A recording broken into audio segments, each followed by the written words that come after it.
Glycolysis is an important metabolic reaction in which glucose, a 6-carbon molecule, is broken down into pyruvate, a 3-carbon molecule. Glycolysis uses enzymes to catalyze the reaction. So enzymes catalyze 5 reaction types. One reaction type is oxidation reduction, so note that NAD plus and FAD are the oxidizing agents, NADH and FADH2 are the reducing agents, and these are the different bond types which are oxidized or reduced. Enzymes also catalyze elimination reactions and addition reactions, and also catalyze aldol and Claisen condensation reactions. Remember that aldol and Claisen condensation reactions are reactions which make a carbon-carbon bond. There's also enzymes which catalyze the retro-aldol or Claisen condensation reaction, which a carbon-carbon bond breaks. Enzymes also catalyze the decarboxylation reactions. Note that in this case, this is a beta-keto acid.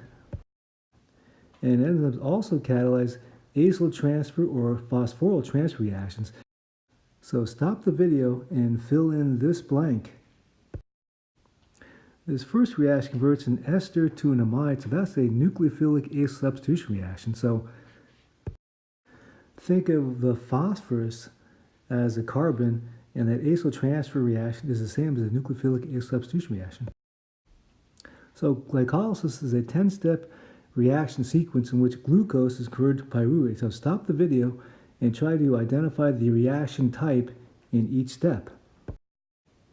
So in the first step, glucose undergoes phosphoryl transfer, which, as we mentioned earlier, is like a nucleophilic acyl substitution reaction. So this O is the nucleophile, and the phosphate ATP is the electrophile.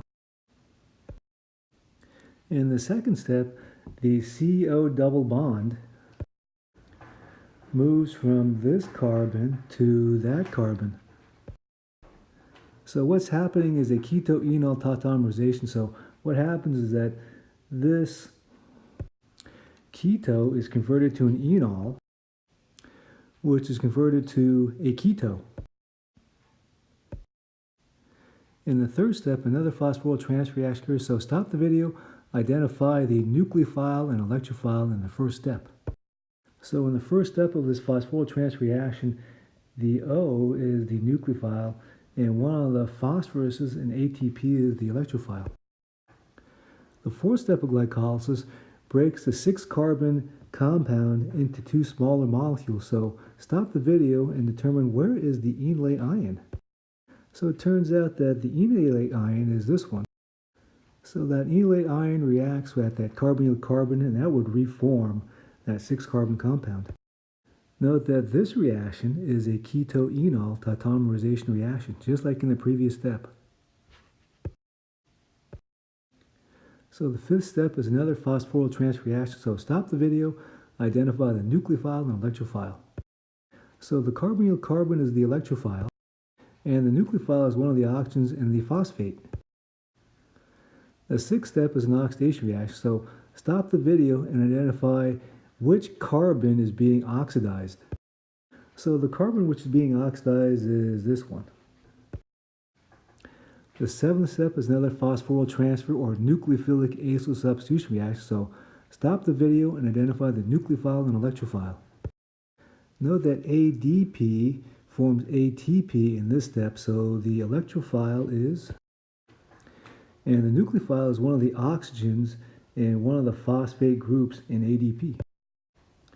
The eighth step is another phosphoryl transfer reaction, so stop the video, identify the nucleophile and electrophile.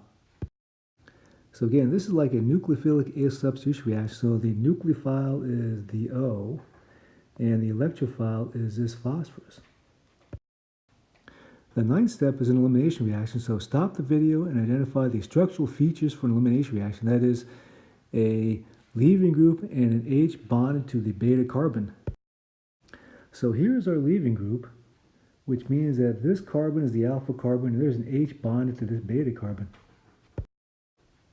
In the last step, another phosphoryl transfer reaction occurs, so stop the video, identify the nucleophile and electrophile.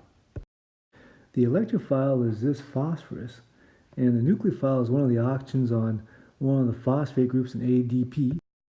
Note that an enol is the product, and that enol will tautomerize to this keto in the pyruvate. Once pyruvate forms, it undergoes a series of reactions to produce acetyl coenzyme A. Acetyl coenzyme A is the starting material for this Krebs cycle. The Krebs cycle produces citrate and CO2.